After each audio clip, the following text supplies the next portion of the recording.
Hello दोस्तों, नमस्कार। आज इतिहास का तड़का में पार्ट 5 में आपके लिए कुछ महत्वपूर्ण इतिहास के प्रश्न लाए हैं जो आने वाले एग्ज़ाम के दृष्टिकोण से बहुत ही महत्वपूर्ण होने वाली है। तो वीडियो ज़रूर देखिएगा, अंत तक देखिएगा और अच्छा लगे तो लाइक और सब्सक्राइब और शेयर ज़रूर कीजिएगा। चलिए बढ़ते हैं फर्स्ट क्वेश्चन की ओर। फर्स्ट क्वेश्चन है, चंद्रगुप्त द्वितीय के समय कौन सा यात्री भारत आया था? ए है फाहियान, बी हेनसोंग, सी इबन बतूता, डी इनमें से कोई नहीं। तो इसका करेक्ट आंसर हो जाएगा ए फाहियान। यह एक चीनी यात्री था और चंद्रगुप्त विक्रमादित्य, जिसे चंद्रगुप्त द्वितीय कहा जाता है, इनके समय में आया था। चलिए आगे बढ़ते हैं। अगला क्वेश्चन है, गुप्त वंश का कौन सा राजा बीना बजाता था? ए है चंद्रगुप्त फर्स्ट, चंद्रगुप्त सेकंड, समुद्रगुप्त, स्कंदगुप्त। तो इसका करेक्ट आंसर हो जाएगा समुद्रगुप्त, सी। ठीक है, समुद्रगुप्त। यह एक बीना वादक था, बहुत मतलब कि कवि, इसको इस कविराज के उपाधि से भी इसको जाना जाता है।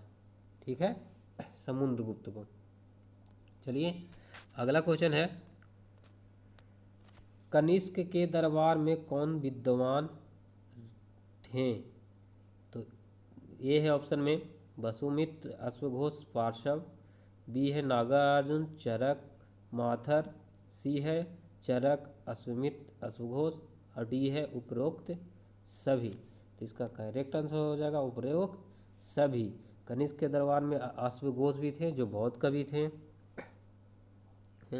माथर थे जो राजनीतिक थे, ठीक है, वसुमित्र थे, चरक थे जो वैद्य थे, चरक वैद्य थे, ठीक है, अश्वमित्र आदि बहुत सारे वैद्य उनके दरबार में थे। तो इसका करेक्ट आंसर हो जाएगा इनमें से सभी। चलिए अगला क्वेश्चन है, कनिष्क के दरबारी कवि थे? तो दरबारी कवि थे अश्वघोष, अश्वघोष ए दरबारी कवि थे। ठीक है, इन्होंने ही बुद्ध चरित्र की रचना की थी। ठीक है, बुद्ध चरित्र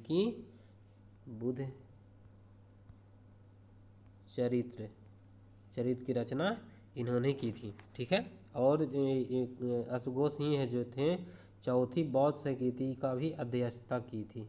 कितनी? तो चौथी बौद्ध संगीति का। चलिए आगे बढ़ते हैं। अगला क्वेश्चन है, किस शक राजा ने सिंचाई के क्षेत्र में कार्य किया था? पहला है रुद्रदामन, बी है मोगा, सी है वासुदेव, डी है कनिष्क। तो इसका करेक्ट आंसर है रुद्रदामन। ठीक है, ठीक है, ये सिंचाई का उल्लेख इनका जो है ये जूनागढ़ अभिलेख में इनका ये विस्तृत दिया गया है, सिंचाई जो कार्य उल्लेख किया गया है। ठीक है, अगला क्वेश्चन है, पुष्यमित्र शुंग का समकालीन कौन थे? ए पतंजलि, कालिदास, हेरोडोटस, वासुदेव। तो पुष्यमित्र शुंग के पुरोहित माने जाते हैं पतंजलि। ठीक है, पतंजलि योग गुरु थे, योगाचार्य जिसको कहते हैं, योग गुरु थे। ठीक है, इन्होंने ही योग दर्शन की रचना इन्होंने ही की थी, पतंजलि ने। ठीक है, अगला आगे बढ़ते हैं, पटनी पंथ की स्थापना किसने की? ए है नेदून जेराल अदन, बी है सिंगुटवन, सी है करिकल, और डी है इनमें से कोई नहीं। तो इसका करेक्ट आंसर हो जाएगा, करेक्ट आंसर संगुटवन। ठीक है, यह एक चेरी राजा थे, चेर वंश के राजा थे। ठीक है, चेर वंश के राजा थे। ठीक है, जिसने पटनी वंश की स्थापना की थी, पटनी वंश की स्थापना की थी। ठीक है, इन्हें ही लाल चेर के नाम से जाना जाता है, लाल चेर के नाम से इन्हें जाना जाता है, सेगुटवन को। ठीक है, आगे बढ़ते हैं। अगला क्वेश्चन है, जीवक चिंतामणि के लेखक कौन थे?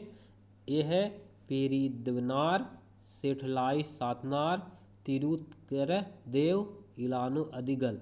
इसका करेक्ट आंसर हो जाएगा तिरुत्कर देव थे जे जीवक चिंतामणि के लेखक थे। यह एक तमिल पुस्तक है, तमिल। ठीक है, जीवक चिंतामणि जो है तमिल पुस्तक है, इनका लिखा है तिरुतुंबकर देव ने लिखे हैं। चलिए अगला क्वेश्चन है, अशोक के शिलालेख में धम्म नीति का वर्णन है। कितवा शिलालेख में है धम्म वर्णन? 9वां, 10वां, 11वां, 12वां? तो इसका करेक्ट आंसर हो जाएगा 11वां शिलालेख में। सी 11वां शिलालेख में धम्म नीति का वर्णन है। चलिए आगे बढ़ते हैं। अगला क्वेश्चन है, अशोक के किस शिलालेख में अशोक नाम का जिक्र मिलता है? ए भाबरू, बी मास्की, सी जूनागढ़, की इनमें से कोई नहीं? तो इसका करेक्ट आंसर हो जाएगा मास्की शिलालेख में है जो अशोक का नाम अशोक मिलता है। ठीक है, चलिए अगला क्वेश्चन बढ़ते हैं। अशोक का कौन सा शिलालेख खरोष्टी लिपि में लिखी है? तो खरोष्टी लिपि ए है मनसेहरा, बी है सहवाजगढ़ी, सी है उपरोक्त दोनों, और डी है इनमें से कोई नहीं। तो इनका जो है मनसेहरा और सहवाजगढ़ी दोनों जो है खरोष्टी लिपि में लिखी गई है, इसलिए इसका करेक्ट आंसर हो जाएगा सी उपरोक्त दोनों। चलिए आगे बढ़ते हैं अगला क्वेश्चन की ओर। हर्षवर्धन को किस राजा ने हराया था? पुलकेशिन द्वितीय, नरसिंहवर्मन, महेंद्रवर्मन, विष्णुवर्धन? तो इसका करेक्ट आंसर हो जाएगा पुलकेशिन द्वितीय। ठीक है, जो हर्षवर्धन को हराया था। चलिए अगला क्वेश्चन की ओर बढ़ते हैं। अगला क्वेश्चन है, हर्षवर्धन का बहनोई कौन था? तो ये है ग्रहवर्मन, बी है प्रभाकर वर्धन, सी है वानभट्ट, डी है देवगुप्त? इसका करेक्ट आंसर हो जाएगा वो है ग्रहवर्मन, हर्षवर्धन का बहनोई था। इसका बहन का क्या नाम था? तो बहन का नाम था राज्य श्री। ठीक है, इसी से इन्हीं ग्रहवर्मन का विवाह हुआ था। ग्रहवर्मन की हत्या जो है किसने किया था? तो ये इनका हत्या कर दिया था गौड़ शासक था, गौड़ शासक शशांक। शशांक जो है इन्होंने इनकी हत्या कर दी थी। ठीक है, चलिए आगे बढ़ते हैं अगला क्वेश्चन की ओर। जैन धर्म के प्रथम तीर्थकर कौन थे? पहला ऋषभदेव, अष्टनेमी, पार्श्वनाथ, महावीर? इसका करेक्ट आंसर हो जाएगा ऋषभदेव जो थे जैन धर्म का प्रथम तीर्थकर थे। ठीक है, चलिए अगला क्वेश्चन है, निम्नलिखित में से किस भारतीय राजा ने धर्म महामात नियुक्त किए थे? धर्म महामात ए है अशोक, बी है समुद्रगुप्त, सी है चंद्रगुप्त फर्स्ट, और डी है चंद्रगुप्त मौर्य? तो 15 के करेक्ट आंसर हो जाएगा वो है अशोक। धर्म महामात का जो नियुक्ति किया था अशोक ने किया था अपने धर्म उसके प्रचार के लिए। ठीक है, चलिए आगे बढ़ते हैं। अगला क्वेश्चन है, प्राकृतिक भाषा की व्याकरण प्राकृत प्रकाश की रचना किसने की?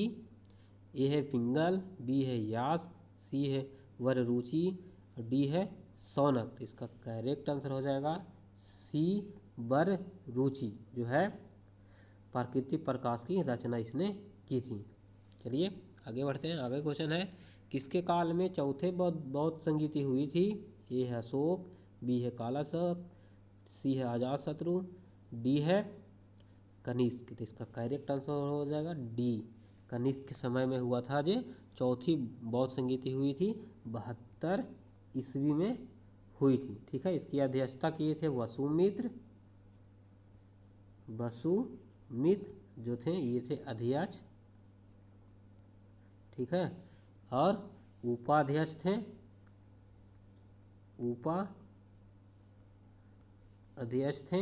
अश्वघोष।